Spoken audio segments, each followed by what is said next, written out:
It's just a joke, guys. That's all Starfleet Academy is. Now, we've been treating it like a joke because it was never billed like that. This was billed as a serious Star Trek show, a continuation of Star Trek Discovery. And now I'm being told by a Star Trek actor that we should be treating this like it's a parody of Star Trek. And maybe when my next review, I will come at it as the lens as this is a parody. And that's it. So this is interesting. I think this is like part of the stages of woke. It's like the stages of grief, right? Where it's like denial, combativeness. We've seen all of this from Robert Picardo, the holographic doctor on Starfleet Academy and Voyager. And now he's back talking again. And of course, trying to say that Starfleet Academy, if you don't have a sense of humor, then you're not a real Star Trek fan. It's the same sort of thing over and over and over again.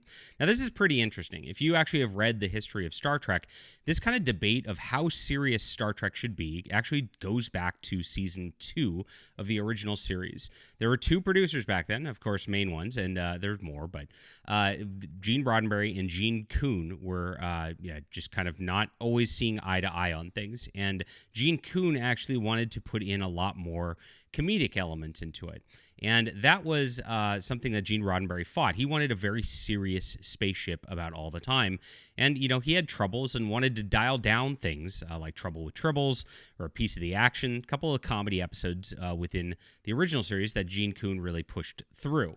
So this debate has been going on for a long time. And overall, we have to say that if we're honest with ourselves, for the most part, Star Trek is a serious show, serious movie, sometimes has some comedic moments, but for the most part, we are supposed to take this as like this is an extrapolation that could really happen.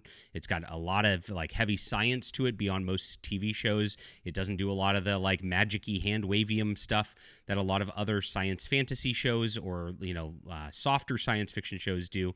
This really carried the torch as like the almost hard science fiction out there. And sure, there were some joke parts. There were some parts that they, perhaps were not as diligent with some of the world building in some of the episodes as some of the others. But for the most part, the ones that stand the test of time, the ones that we really love, are very, very serious. Now, Picardo's going to start this with a talk about Trouble with Tribbles, and I'm going to talk about the differences in just a moment. There's a lot to unpack here, and gosh, what a day for a Saturday, guys. Please hit the like and subscribe button as we talk about all things Star Trek and really get into this, and I appreciate you for, of course, signing up and being here. We're getting close to 5,000 subscribers already. It's packing really quickly here, and I appreciate everybody for building this channel.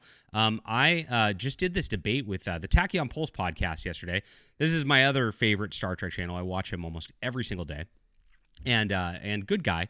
And we debated woke in Star Trek. Now, it's pretty interesting when you get into this. Our original analysis, just to, recap it real quick, was defining what it is, which is really the insertion of DEI. And there's 3 pillars of such: feminism, the replacement of white people, or anti-white racism, which is what I call it now, or I don't know why these balloons come up on my screen, but whatever, and then the LGBTQ agenda, of course, right?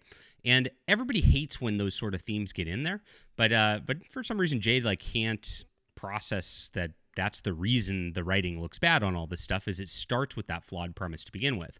Now, it goes off the rails a little bit, and, it was very, very friendly, and we talk about just a number of things, because we both have a lot of complaints about modern Star Trek. It's pretty fun. So watch this if you haven't. It's in my tab. It's also on his channel, and I appreciate you guys being here. And you should subscribe over there if you like this channel, too. I think he has a lot of good insights on Star Trek. A little different, just opinions than me, but that's good.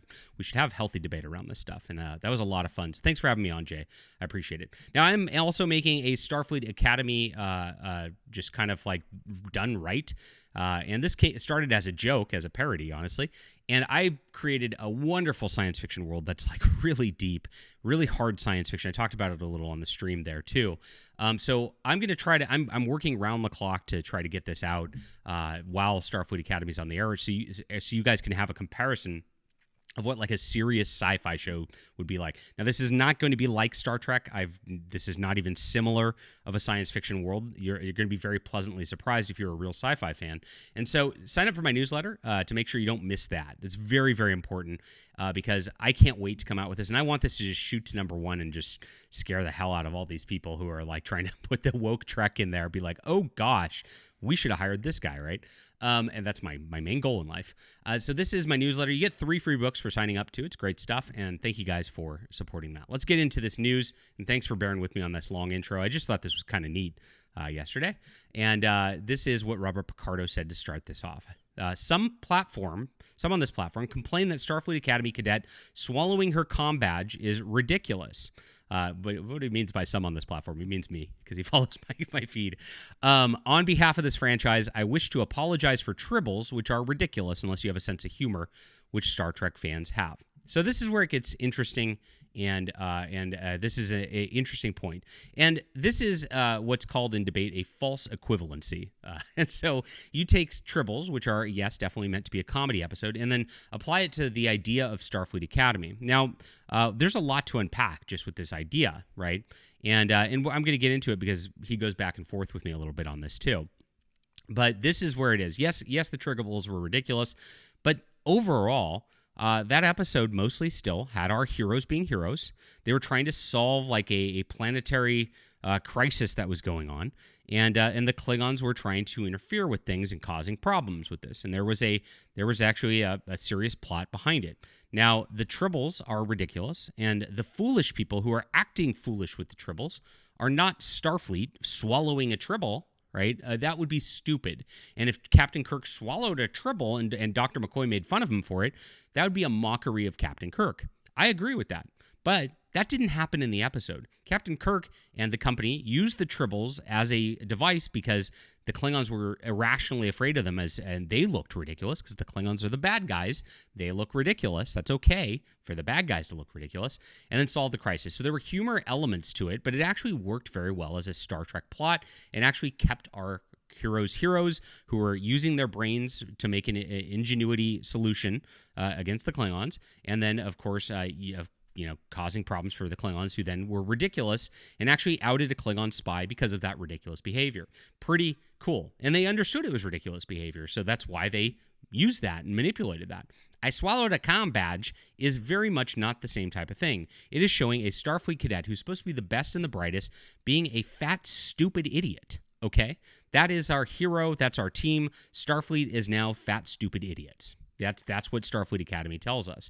And so that's exactly what I said in my reply, pretty much. The difference is Kirk solved the problem, made the Klingons villains look incompetent. Starfleet Academy shows Starfleet as incompetent. It's a subversion, and it's intentional, guys. This is the thing.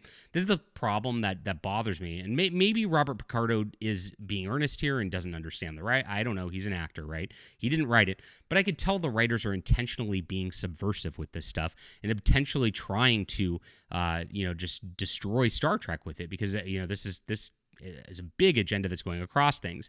And they often use humor as that type of device. They make everything less serious. They make everything into a soft parody of itself. And that's a lot of modern Hollywood. And if you look at it, I think they're aping that, because if you look at Marvel Cinematic Universe, like, that's kind of what happened once Guardians of the Galaxy came through. And I liked the first Guardians of the Galaxy. It was fresh and a new thing. It was kind of a parody of superheroes at the time, and like a soft one where it was kind of funny, and that was something to like kind of look at, and it was entertaining. So everybody decided to copy that, because this is what Hollywood does: copy, paste, until you get this like degenerative nonsense that, because it's been pasted so many times. And you see this in everything all of a sudden. Now everything's just like this soft, like half parody of itself that doesn't take things seriously in any sort of capacity, and it kind of ruins things. And I've seen this in the new He-Man trailer, right? It's the same thing. It's literally the same plot as Guardians of the Galaxy too. Like, I mean, it's like a guy who's raised on Earth and whatever, and then of course there's all these little soft parody elements where you're just not taking it seriously. Now you can get away with that in He-Man a little bit, because again, He-Man was a cartoon, and so we're doing a aping in real world of a cartoon. It's kind of going to just be silly to begin with. Another example of this was Dungeons & Dragons Honor Among Thieves. They actually took the Dungeons & Dragons concept and kind of turned it into a parody of Dungeons & Dragons. And it was kind of like, ugh. That's why a lot of people didn't like that movie. And again, you can kind of accept that, because Dungeons & Dragons might not be so serious. A lot of people role play not so serious stuff at their tables too. There's an argument for that. When it comes to Star Trek, there's really not much of an argument for that, and you'll see kind of how it goes at this time. And it's like, well, wait, is this just supposed to be a parody of Star Trek? Because if it's a serious Star Trek, we got to treat it one way. If it's a parody of Star Trek, we'll treat it another way. And this is where it goes. Don't you like Lower Decks, John?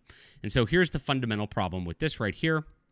Uh, Lower Decks is a cartoon and a parody, and it was billed as a cartoon and a parody. We knew it going in. So we go in there, and when there's ridiculous things that are silly and over the top and supposed to be like that, we understand that that's a cartoon and a parody, and it's fine, right? And so you accept a little more in that than not. And for the most part, yes, I did like Lower Decks. I think it was okay for the most part. I think it went on a little too long. I think the joke works for a few episodes. Here we are. Some episodes it was a parody of Trek, which was amusing and a little reference porn. It got tired over 5 seasons, I think. But since it was billed as a parody and a cartoon, I could definitely accept it. Is Starfleet Academy supposed to be a parody of Star Trek? Am I reading it wrong? This is where it gets pretty interesting. Starfleet Academy pushes the envelope. Look at how he obfuscates. This is how they kind of do things. Like, they obfuscate and can't just directly answer a question, right? Humor-wise, I don't think it could have happened without Lower Decks inspiration. Tawny Newsome of Lower Decks is one of our writer-producers. There you go. And there's your influence that has turned this into kind of a joke, right? I said, okay, I feel like the tone doesn't take Star Trek seriously. There's certainly been comedy in the past with Tribbles, Star Trek 4, and your character, for example, because, Barbara Picardo's EMH was definitely comic relief a lot of the time. Medical tricorder. It's always felt like it was supposed to, though, be mostly serious and real outside of this. This also feels slightly serious as a show. Starfleet Academy, they act like it's a serious show, and they act like it's a serious bringing back of Starfleet Academy. It does take place right after Discovery, and actually which was a very dark show, right? And this has a lot of Discovery characters in it. So is it a parody? I mean, it's hard to tell where to place this. If you'd be up for it, and I said this, I'd love to have you on YouTube channel to talk and tell us how we should be looking at this. And I'd be very respectful and have a nice conversation with him. If he, of course, doesn't answer that. But I would love to have that. So if that's the case, that'd be fun. I didn't hate the first episode, which I've said before. If you watch my review, if you kind of turn your brain off and ignore the reference-y stuff that is thrown in there, much like they put into Lower Decks, it's okay. Comedy, action, science fiction, like I said. It's not Star Trek, but it's okay on that level. After episodes 2 and 3, though, it goes really off the rail. Didn't give a lot to latch onto. Those episodes were probably the worst episodes in Star Trek history, in my opinion. So this is where he goes back. Did you like the Orville? At first, it seemed wildly different from Star Trek. Eventually, many fans found it more like Star Trek than present Star Trek. I'm a fan of evolution. Change often feels awkward or wrong at first, but trying to carbon copy the past Star Trek is, in my opinion, a loser's game. Now, this is interesting. Obviously, I'm a science fiction writer. And I've obviously got my own books, and I've made my own universes. I've made my own exploratory books right here, guys, which are right here. And this is called Valiant Frontiers, and this is exploration in space with competent people doing so. Is it Star Trek? Absolutely not, because there's differences, and I wrote those differences in very intentionally. The Starfleet Academy I'm making, the world building's drastically different and the like. Now, Star Trek is going to be a little different in this regard. When you make a new Star Trek, your world building's established. It's there. You've done a lot. Now, you can go into the 31st century and say, things fell apart or whatever, and do something like that. They came up with stupid explanations that make it insufferable, but say you do that and you want to skip ahead. This is how The Next Generation actually made itself better from the original series, is they did the time jump of 80 years. So things changed quite a bit in 80 years, and it made sense. But the basic core and the values were still there. Exploring strange new worlds, being science-focused, being an intelligent show that doesn't treat the viewers like they're stupid. The characters, like the heroes, were not stupid. They were very, they call it competence porn a lot of the times, right? Because they're so competent. It's like, oh yeah, they're competent. And that's kind of like where The Next Generation really is. And actually all of Deep Space Nine and Voyager's and Enterprise is actually very similar. Now, it's gone and changed tone quite a bit in a way that's not good and does not feel in the ethos of Star Trek is where this is at. Now, Lower Decks actually kind of felt in the ethos of Star Trek because they still had the little competence bits and all that, even though it was a parody, right? And it was a cartoon, so you can, again, go, this is okay, this is a different thing. The Orville, again, is billed as a parody of Star Trek, so guess what? That's the case. And yeah, they started feeling a lot like Star Trek, and they had some cringy episodes, and they had some good episodes, and it was pretty episodic in the way that Star Trek kind of used to be. And actually brought Brandon Braga in on that show, so that's probably why that's like that. Interesting stuff like that. Now, do we need a carbon copy of Star Trek like before? Maybe not, but at the same time, like, it wouldn't be a terrible idea. I mean, I really think that you'd make some fans happy if you just had a ship exploring without having to subvert expectations or change things. Make new characters, make it a new ship, the Enterprise G or whatever it is, and just go forth and explore strange new worlds. And I think people would enjoy it. Yes, I think that would be the case. But when you try to subvert things, and you try to do different genres, when you do Star Trek, and it's not even creative, it's like, let's do Star Trek and like kind of make it more like the Orville and Lower Decks. Okay, is that what you're doing here? Let's do Star Trek and make it a teen romance show like 90210. Let's do Star Trek and make it like The Office. Let's do Star Trek and make it like Rick and Morty. Let's do Star Trek, and this is what Discovery is, and make it like Battlestar Galactica. Like, everything is just like something else. Well, why can't it just be Star Trek? That's really stupid. And that's kind of where things are. This isn't evolution, it's devolution. It's quite the opposite, because it is taking away and stripping out the creativity and really just saying this is brand slop, and whatever just says it on the brand, you better accept it or you're not a real fan. That's what I feel like is being communicated here. It's rough, right?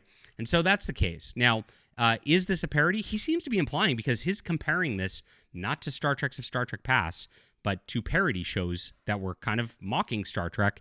Even one of them has the brand on it, but that's what they are. Very interesting stuff right here. And guys, if I'm supposed to view this as a parody, I will go into this next week and look at it and just see, is this a funny parody that makes fun of Star Trek well? Maybe that's how we should be looking at it. But that's pretty interesting that that's now how they're trying to sell it to us, because that's not what they were billing this as when this first started. Kurtzman and company never acted like this was going to be a parody of Star Trek. This is the continuation of Star Trek, right? In theory.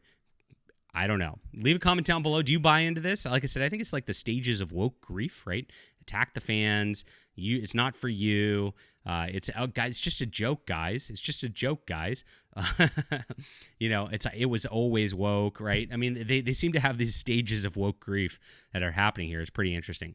Leave a comment, hit the like and subscribe button. Make sure to sign up for my newsletter so you don't miss my Starfleet Academy, guys. This is going to be very fun stuff. Really good science fiction, and it's not a parody. It's going to be good stuff. It's in the description below. We'll be back.